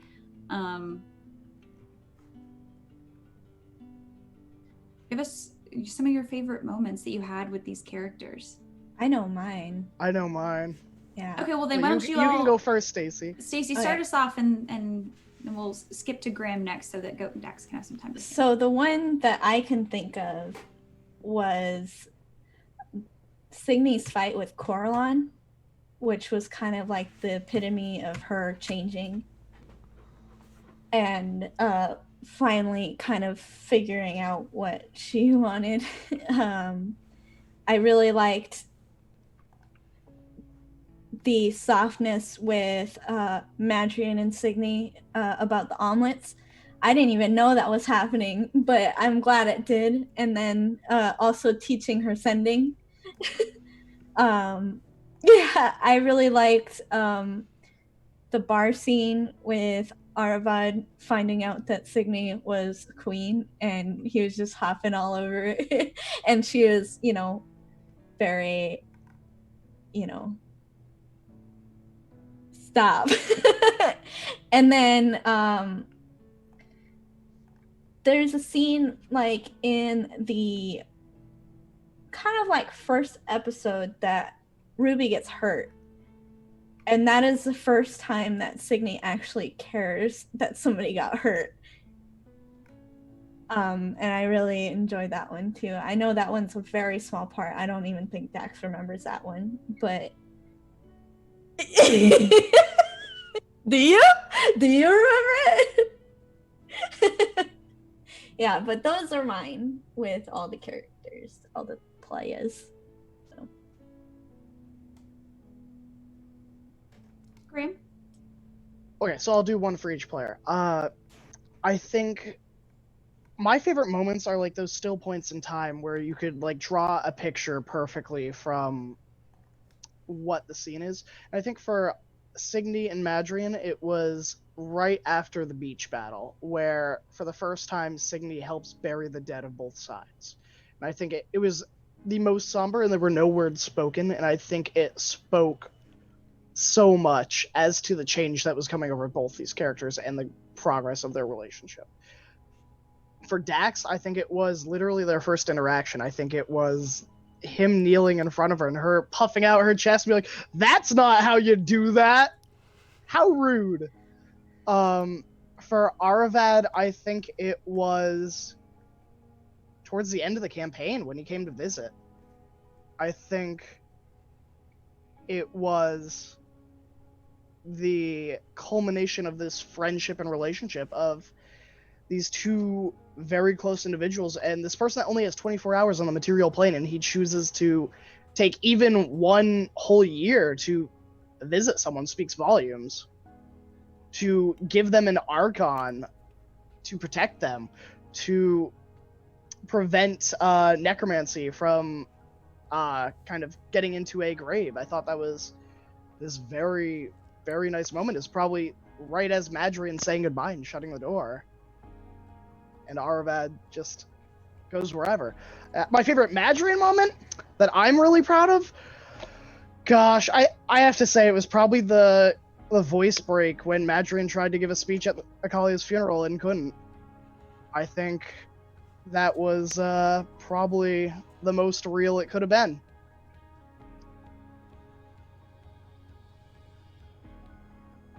You want to go first? Sure. So between Aravad and Signy, it was when he took her to Bathion and gave her the mercurial medal to what would eventually become her holy symbol. That moment in my mind is where Aravad, where it changed from Signy's character kind of being just like a torn, there's a term, a blade with no name. It's just like she's a warrior, she's cutting through, she's doing something, to no, this is an ambition. This is a new drive, and it's a new thing. You're not under Corellon anymore. You're doing something bigger. And I think I really liked that exchange that we got to have. With Madrian, I actually really enjoyed the moments in the battle before Lakal falls. Because like we're all up, we're all trying to do something, and then we realize that this isn't going to work. And I think it was Madrian and Signy went down, and me and Ruby stayed up to try to help prevent as much as we can. And there was a moment where I was like, you have to do this. Like, this is on you. You're the pacifist. You need to go.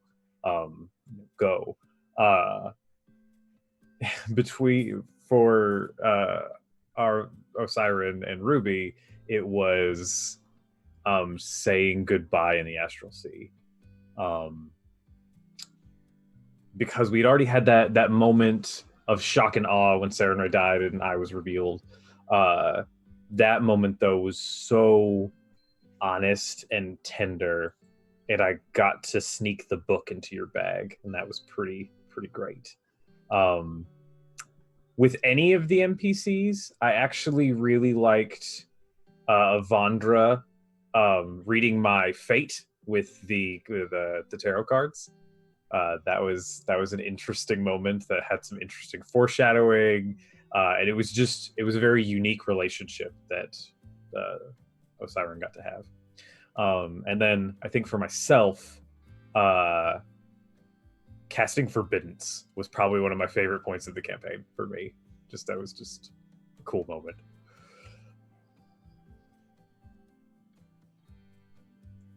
Okay, so that was really hard. I feel like Fourth Watch, some of these questions we should get some prep time. My favorite moment with Madrian was that conversation after Lakal where Madrian wonders if he's a bad person. That moment was such a good introspective moment for the two characters to really piece out, because I mean it wasn't an easy decision. Yes, Stacy, I do remember that moment because that is my absolute favorite moment with you. And I know that sounds like a cop-out, but that really was. I think for the Aravad gets a two-part, because my actual favorite moment was the moment in the temple, which if you're not a member of Patreon, you didn't get to see. So this is why it's a two-part. My favorite in the campaign was definitely that moment between Aravad and Ruby, when like right after Sarenrae died and Osiren is revealed to be who he is, and that tenderness, that moment between the two of them. I think my favorite thing that I did as Ruby throughout the entire campaign was threatening Neryl. That was really cool. Because you don't expect it from a halfling, and I think that was probably one of my favorite things that I did. And then as far as then PCs go, I definitely that moment with Avandra in session 2. It's definitely a big one. I have a follow-up question for Camille. It's kind of correlates to this. As the DM, were there any specific scenes that you were really proud of how they kind of came together, or any moments that you felt particularly proud of how the buildup led to them and were kind of revealed? Were there any moments in particular that you felt particularly proud of? The very first one that comes to mind is this moment where the players are fighting a battle against Nikal, the ocean guy, and there's a tidal wave coming, and this tidal wave will literally tear everyone apart. This is not a happy song moment. You sure? And fucking Ruby just walks the fuck up and is like, no. I think that moment in the campaign was probably one that I will never forget.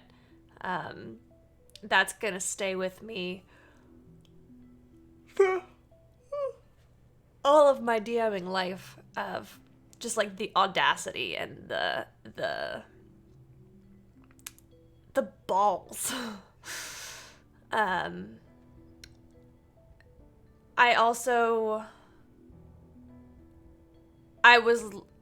not gonna lie, the one that I loved the most was killing He Who Was. Because we were looking forward to that. We were kind of deliberately almost like it's like, you know, when you are, I don't know if any of y'all do this, but when you're watching a show and you start to like a character who's not a main character, and you're like, oh fuck, they're gonna die. That's kind of what we did with Arvad.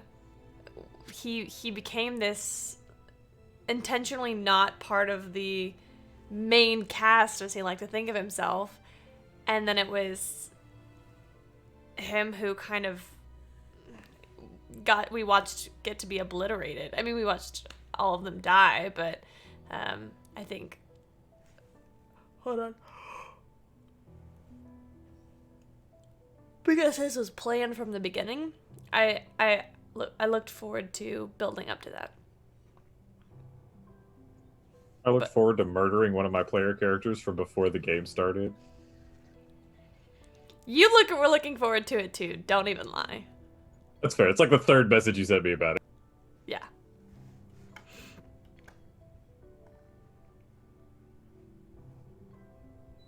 There you go. Camille, I have a question for you. Oh god.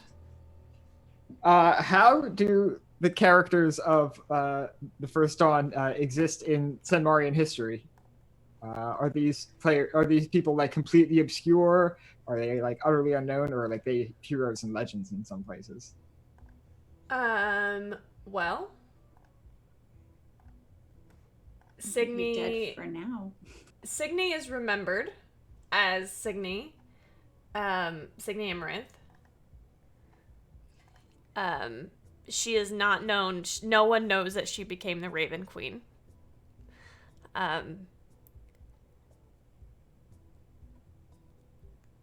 He Who Was obliterated from history. There is a taboo on the name Osiren. If you say the name Osiren, devils will show up and kill you.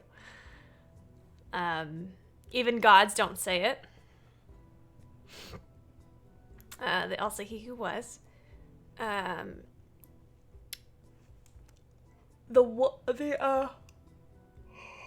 Excuse me. Oh, sorry. I haven't had enough caffeine or any.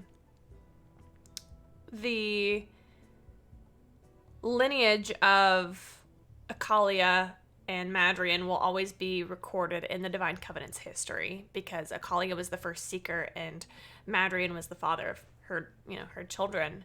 And they all three of them went on to do very great things. Madrian, though, didn't live a life of extreme heroics. I mean, he did, but not that he, would tell anybody. And Ruby, now that Sarenrae has returned and Amy has returned, is getting a little more notoriety. There is I think a song about her, and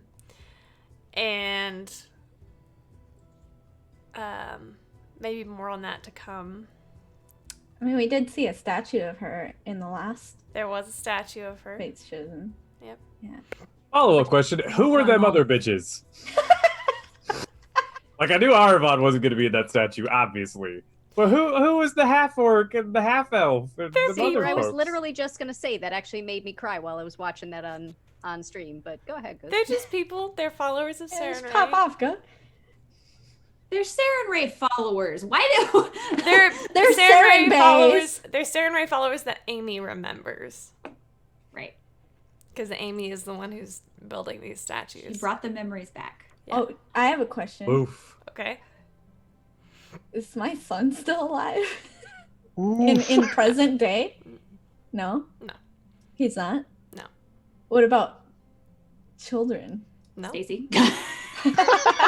What about just kidding. Stacy. Well, whatever. You have a great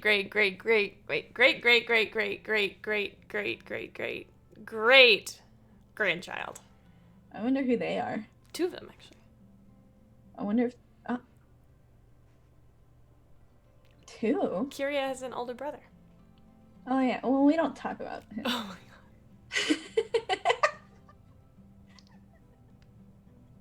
Oh, I will say there has only ever, after your son, Stacy, there has not been another wielder of your Moonblade because nobody has been Gasp. worthy. GASP. Gasp. Did they throw it in a lake? No, Like all it's, great weapons, you toss them in a lake so they can be handed to someone worthy. no, it's hung ceremoniously in the Amaranth Castle.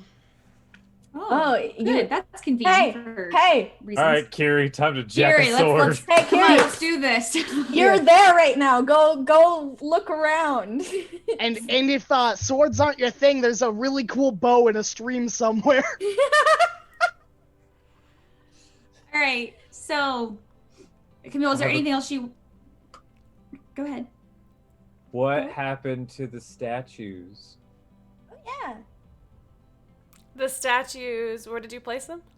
The ones that I made. Oh. Are When they gone? when you They- made them, you made them in the Shadowfell, right? No. The Oh. ones that I made of Lacal and of Lady Dame's character. that's whose name is right. Escaping me. That's a great question. Marith was her character. Marith, thank you. Marith. Thank you. They're around. They're still Okay. around. They They're exist. still around. You heard it here, folks. Sorry again. Folks. All right, y'all.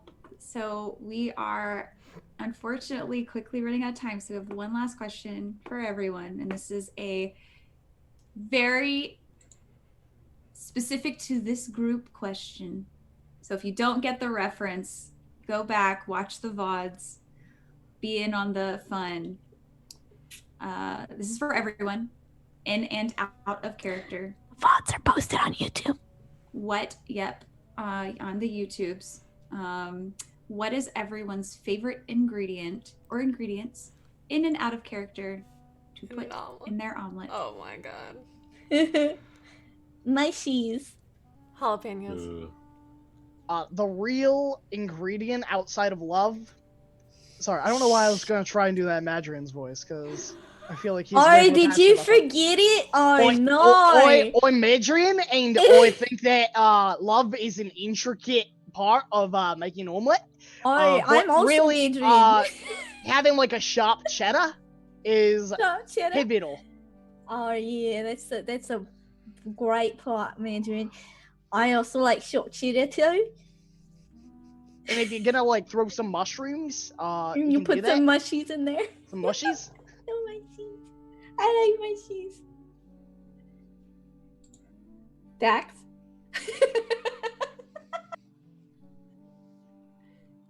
I'm assuming mushies are mushrooms. Yeah. Okay. Odd. Dax's favorite is bacon. Oh. Ruby's favorite would be green peppers. Ooh. Judge me. Don't judge me and my fictional character. I see you, Alex. Alex, I see that judgy face. Goat's favorite is also bacon. Aravad's is whatever you like.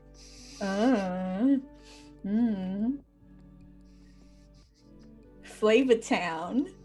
Yeah. The spice of imagination. Take me to Flavor Town. You know, life is like a plate of omelets. Oh my god. if you don't eat them fast, they get They get mushy and cold. Camille? I said jalapenos. Oh, yeah. What about Jalapenos. Zytharia for a random NPC of yours that we can? Yeah, can we also ask for Leona and Curious too? On our fourth watches. No, hey, you're That's on. fair. We won't ask about omelets on our fourth watches, though. Yeah, you won't. That is- Now you that is will. The definitely two of a- you brought in a Sunday Friends question into a first dawn fourth watch. That's You a get to that's an answer everyone one question. That question I think was asked first on a Fates Chosen fourth watch. To It be fair. was. So, It's a pressing need. Leona, I don't know. She probably puts fancy stuff in her omelets. Like feta cheese. Yeah, Like she eggs. thinks That's she's What a feta bougie cheese bitch. hoe. Definitely eggs. Feta cheese bitch. No, you want to know what's really bougie and what would be totally up Leona's alley? Tell me. The gold flakes. I think that I will have an omelette, but made only with quail eggs. Oh my god. I love you, Mindy. Here See for Ray it. getting a bone, going to hunt quail. Like, Yes. I demand it because I know I can get it. I don't think if you, it's okay. It's fine. It's fine. It's fine. What about Kiri?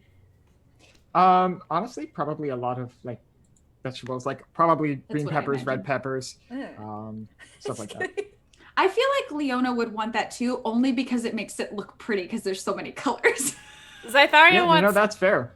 Zytharia wants sausage in her omelet. Yeah, go talk to On that Aravad, Yeah, bitch. poor taste. Go talk to Aravad. He like that too. Seems a fitting way to end this fourth watch. Love y'all. Did you just throw that at me? Alex, will you start our sign-offs for us? Bounce this way. One just threw a keyboard Something at me. bounced that way. kiwi? A keyboard. Oh, Look at he threw this keyboard at me. that's infinitely less tasty. I I know. would not put a keyboard in my omelets. No, I wouldn't put a kiwi in either. I'm not sure if that goes. Are you sure? I Kiwi. mean, you could probably get away with bananas. The new That's- thing is kiwi on pizza apparently instead of Next- pineapple. Oh, This has gross. been great, Gross. y'all. This is really great, but Alex, will you please start our sign-offs? Yes, I will. Hey, hi, howdy, everybody. Right. No, first of all, thanks everybody for watching this fourth watch with myself and Mindy hosting.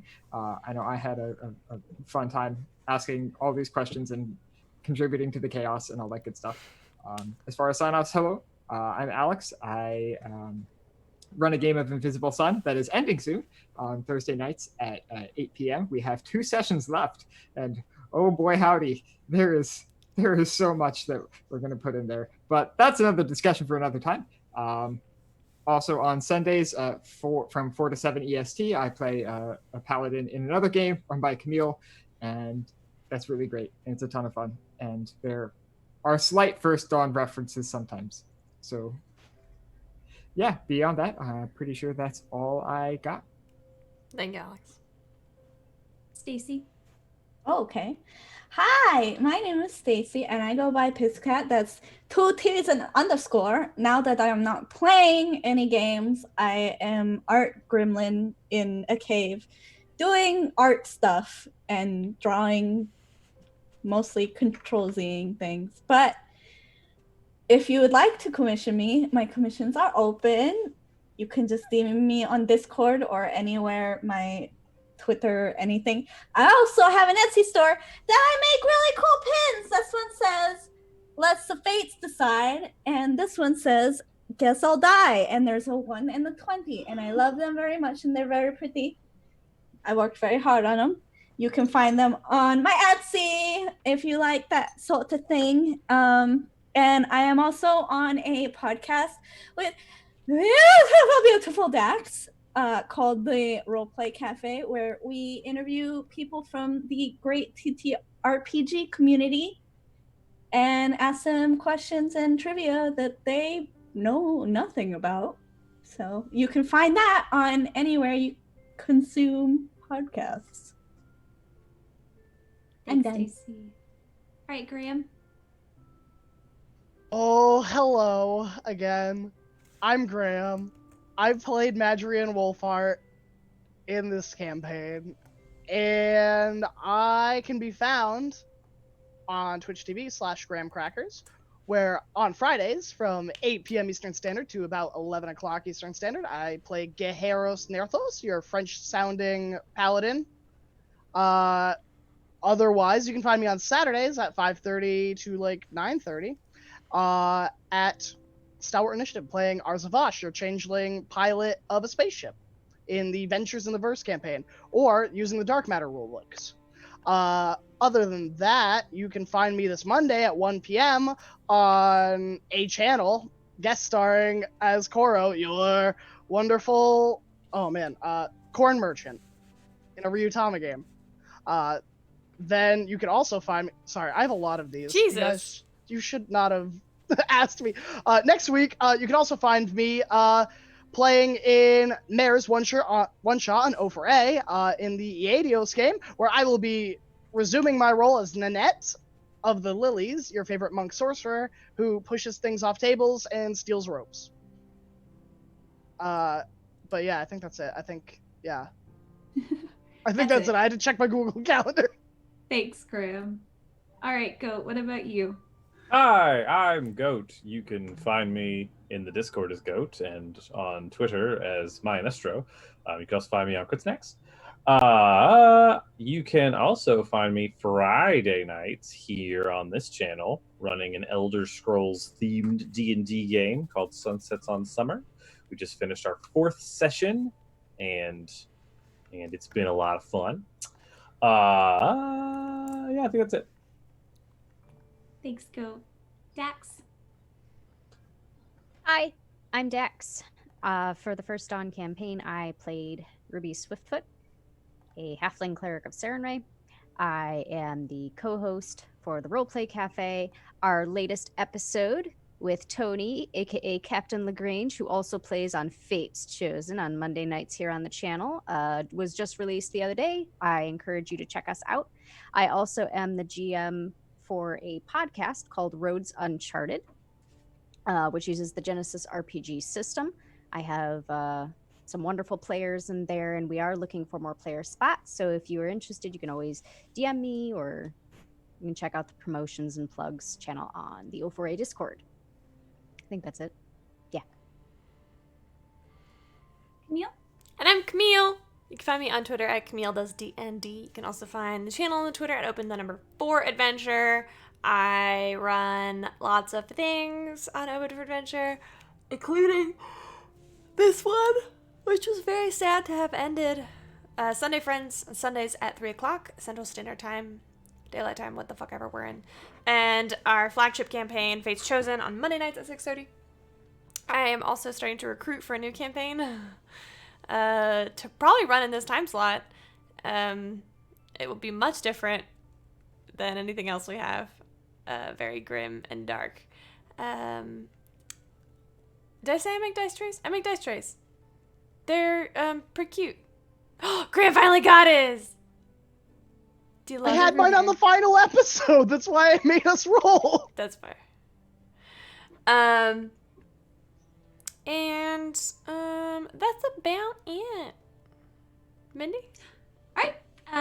I'm Mindy. I was one of the co-hosts for Fourth Watch and will continue to be for the future. I don't know. So you can find me playing D&D here on this channel Monday nights at 6:30 Central as Leona. You can also find me playing a very different character, Soraya, for Invisible Sun for Alex on Thursdays at 6 Central Time. 7 Central Time, right? 7? I have a lot of times written down. Oh, they're also right here. I did it backwards that time, y'all. The next Fourth Watch that we will have will actually not be hosted by Alex and myself, as even though we just said we will be doing the hosting of Fourth Watch. But because it will be for Invisible Sun, it will actually be run by our very own Dax and Stacy. And I think that will be August 6th that we're expecting to do that.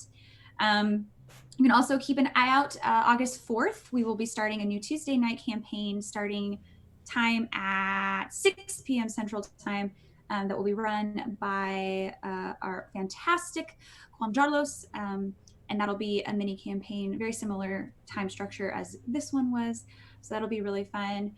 Check out our Patreon, check out our Discord, come hang out with us. We love new friends. And Camille, if you would do us a favor and we'll celebrate our warm fuzzies. We actually have a new warm fuzzies. Please welcome Christina. Christina! We have Quincy. Quincy! Seb. Seb! Belchavez. Orion! Orion. Mitch D. Gamer Lives. And Andrew, Fellowship of the Tailspin Kids.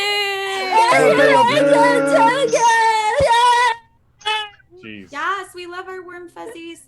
There's all kinds of cool content that you can find on our Patreon, so be sure to check that out. If nothing else, give us a follow here. If you can't subscribe, that's okay. If you can, awesome.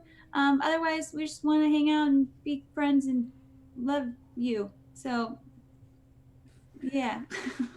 But that's going to be it for us tonight. Today, y'all, I'm tired. It's 3 p.m. and I'm tired. Thanks for coming to hang out with us. And we'll catch you on the flip side. Catch you on the flippity flop. Bye. Get lost. Love y'all. Love you all.